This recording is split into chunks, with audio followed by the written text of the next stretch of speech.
My daughter was born June 9th, 1977. I met her when she was 8 years old, and it was on a winter break, and her dad went down and brought her and came back with her, and she was standing behind her dad, and she would peek out at me, and then it was really quick. We became friends real fast, and we went into my room, and I had the little sea monkeys, and we were looking at those. And then we went to the bathroom, and I got my makeup out, my jewelry, and all my clothes, and we were going through all my clothes, all my jewelry. I just fell instantly in love with her, and we just bonded immediately. And she was so cute, and she had all this long, thick blonde hair, and it was all matted in the back, and she was such a tomboy, and she'd swing around on the swing set, and I'd watch outside, and watching her grow up was really something, because I didn't have a daughter of my very own. I had my son, but then I'd gotten my tubes tied, so I didn't have a chance to have a girl. I always wanted a girl, and when I got Jeramy, it was like, yay! And luckily, it worked out great. She was just like a blessing to me, and as she got older, she ended up having a baby. We have Andrew, and then later on when she was in her 20s, she had Khalees.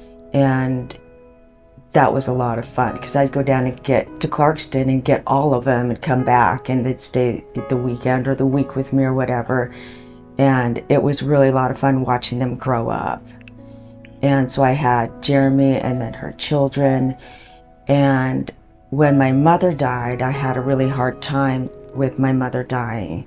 It took me 3 years to get over that. When I got over the fact that I'd lost my mother, then my daughter called me, and she said that she had 4th stage colon cancer and she was going to die in 3 months.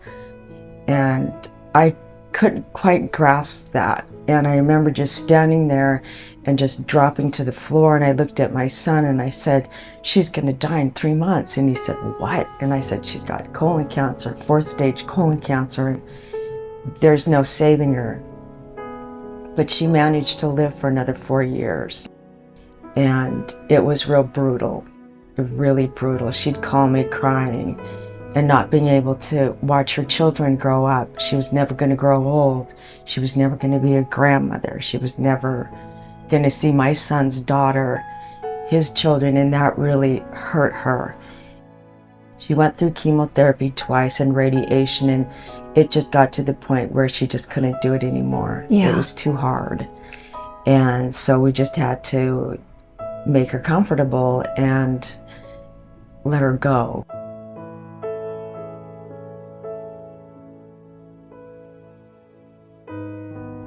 How old was she when she got diagnosed? She was about 34, 35 years old when she was diagnosed, and she died at 38. So that was real hard. It was just a hard thing to watch. How long ago was this? This was 10 years ago. 10 years ago, April 24th. What do you miss most? Her friendship, her companionship.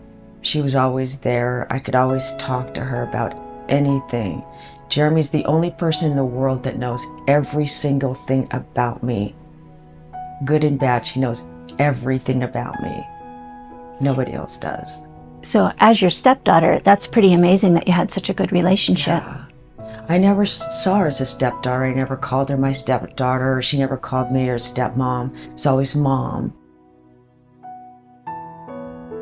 What do you want other people to know about the grieving process? It never fades. It never goes away. It's always there. The pain is always there. I'd say that you learn to accept it. It doesn't get easier. People would say, oh, it gets easier in time. No, it fucking doesn't get easier in time. Sometimes it gets worse. Like, why isn't she here to see Colin's daughter, Cheyenne? Why isn't she here? She would own probably a pot store or one of the farms, because that's what she liked to do. And she took care of the people. She was a home care person, and she was really good at it. I mean, she cared about her people a lot, and they really loved her. Yeah. My mom has been gone 40 years this year, and this was one of the hardest years I've gone through. And I guess just because it's a big number. Yeah. And it hit me. But yeah, this is, I mean, I've had easier years than this one. It does some days get easier and some days it doesn't. So it's hard when people give you such sage advice that you don't take and believe. Right. Like when they tell you, oh, it's going to get better, don't let it bring you down. It's like, I can't control that. Right. I can't control the days where I miss her the most. And when I feel her presence there, like I was asleep one night, or I was starting to fall asleep, and I felt somebody sit on my bed and put their hand on my shoulder. I thought somebody was in my house. I was so afraid to look over, and there was nobody there. And I know it was her. Yeah.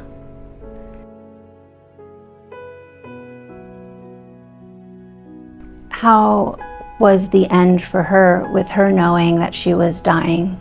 It was hard. Really, really hard. Like when they tried to induce her, they induce you to put you in a coma, and then that's it. Well, she woke up 3 times. Oh, shoot. She didn't want to die. And you could see her when she was in the coma, when they finally got her under, you could see her eyes going back and forth, because she didn't want to die. She wanted to live. And I used to tell her, if I could trade places with you, my love, I would. I would in a heartbeat, so that you could live. Do you have survivor's guilt? Yes. Yeah. Like it should be me. I'm the mom. I should be gone first, not her. Yeah. I can't imagine losing one of my children. It's hard. I wouldn't wish that on anybody. Me either, yeah. And it's hard, you know, with her grandchildren, or with my grandchildren, to watch them struggle. Right. How old were they when she passed? Khalees was only 15, and Andrew was older. It was hard, and I think Andrew took it the hardest. Tell me something you wish everybody knew about her. You know, what is something you just wish that you want her legacy to be? Her sense of humor. She was so funny. If anybody could make cancer funny, it was Jeramy. I mean, just the stuff, she was hilarious. She would just make fun of everything. She'd make fun of the trach, and she'd make fun of, or the portal in her chest. She'd just make fun of everything. And she was very funny, but then there were the serious times where she was real serious about things. Yeah. She was very mature for her age, very giving, loving, very loyal. Yeah. All of her friends, I mean, she's missed by a lot of people, a lot of people. She was known for that long, beautiful blonde hair that she had that was natural, clear down to her butt. Her ponytail was huge. And she was just beautiful. She was breathtaking. She walked in a room and people would just stare as she walked by. It's like, did you see that? What? They're all staring at you. You're beautiful. She goes, no, I'm not. I think she did know she was beautiful, but she was taught that that was being conceited. I said, no, my love, it's confidence. If you know you're beautiful, go with it. And she wanted to be a model, but at the time, that wasn't gonna happen because they wanted the tall, skinny models, and she was like 2 inches too short. Yeah. And that kind of upset her, but she would have been good. Yeah. If she would have lived, she would be on a runway somewhere. Yeah. What's your life been like without her? Lonely. Since she died, I kind of withdrew, and I pulled away from everybody and just kind of stayed. I grieved alone. I didn't let anybody see me cry. I cried alone. I didn't really talk about how sad I was. I kept that all to myself. Is that because you wanted to not put it on anybody, or it just was? I didn't want to bother anybody with it. You know, it was my pain, my grief, and I didn't want to burden people with that because they didn't know. People didn't know what to say. Right. There's a term for somebody that loses their partner, either a widow or a widower, but there's no name for somebody who loses a child. Right. Just to feel empty. Yeah. And I isolated. I stopped going out of my house. Just the last couple of years is when I started coming out of my house and back into life, because when she died, I died with her because I didn't have any friends. I didn't go anywhere. I don't do anything. So it's really hard for me now to get out there with people because I'm just so withdrawn, because she was everything. I went everywhere with her. We did everything together. So when she died, it's been real lonely because I don't have any friends. I just sit at home alone all the time. Are there any groups that you can join, or do you not want to? I really don't want to. Why don't you want to? I don't know. Just something that I just don't want to. It's just hard. Yeah. If I could have her back, I would. That's not possible.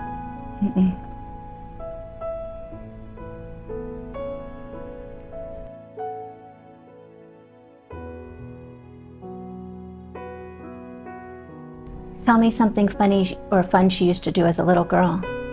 She was a tomboy. She went to the pool every single day, and with that beautiful blonde hair, it would turn green. And she rode the bike one time and came back with a different bike. Same color, same style, but it was a girl bike, not a boy bike. It's like, Jeremy, where'd you get the bike?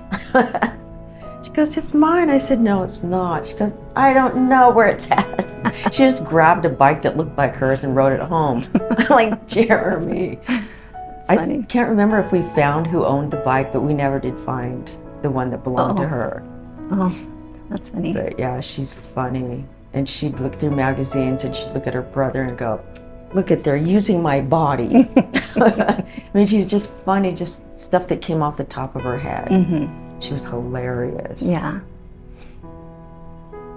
She called me she didn't graduate from high school, but she went to the high school party and she called me from the closet. She got into the closet. She was just slam drunk and she goes, I wish I could have graduated. I said, Jeremy, where are you? She goes, I'm in the closet. I said, what are you doing in the closet?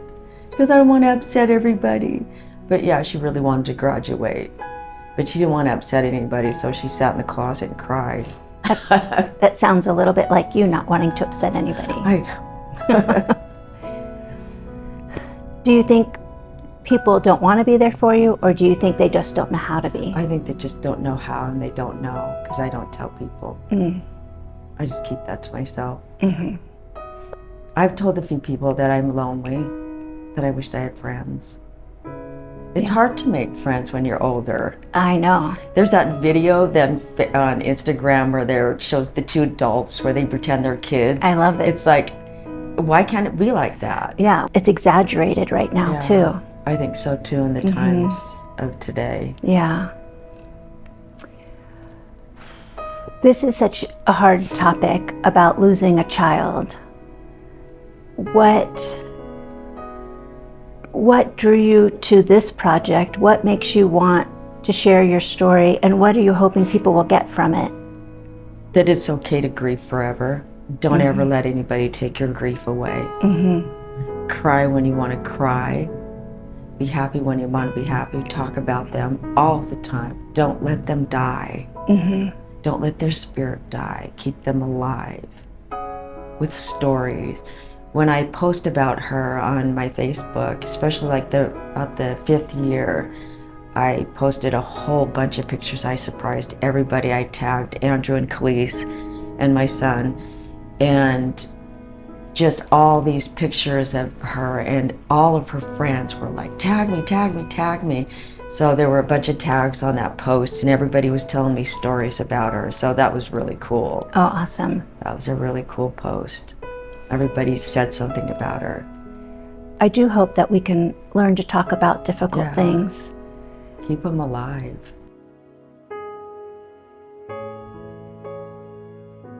After she died, I would try to contact her, talk to her, And it sounds crazy, which I told the doctor one time, yeah, sometimes I hear her voice. And he goes, do you do what they say? I said, oh, never mind, you don't get it, never mind. So of course the doctor's gonna think you're crazy. But I do hear her in my head talking to me. Like I'd ask her, what's it like over there? She goes, it's the same but different. I said, what do you mean it's the same but different? She goes, it's the same but different. I said, can you tell me anything? She goes, no. She just straight up said, I'd hear this, no, I can't tell you things. I just want people to know that they're still out there. Yeah. That they're always there, that they listen to you. And if you close your eyes and sit in the silence, you can hear them in your head talking to you. You listen for the words, and you wait for their presence. You put your hands out and they'll touch your hands. If you lay there quiet enough and sit there quiet enough, they'll come to you and you can feel their presence. If she miraculously was in the other room waiting for you to talk to you, healthy before she got sick, what would you want to say to her? I love you. Please don't go. Don't leave me all alone.